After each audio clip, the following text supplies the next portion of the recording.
said these are the ones that Fawn Rescue let out, so they're not fearful. Oh, that's right. Yeah. Oh. No household garbage. So they rescued them and then released them. The chairs for Phil.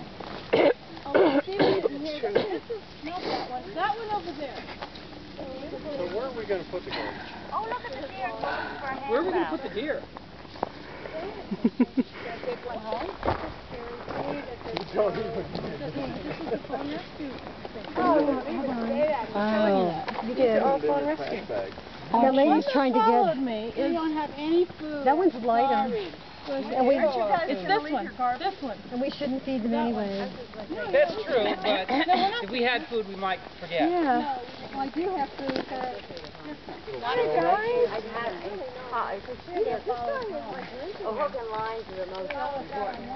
These are Look at those ears. Fed. They followed me all the way to my car, you guys, the other day. Cute. You are so They adorable. don't know much about poison. I can't believe you're standing there. I hope they survive. I do too. Honey, you gotta go eat.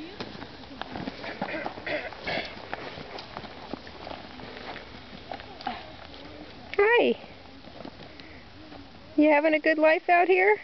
You could live worse places, I'm telling you. I have. What do you think? We'll see you later, okay? Bye.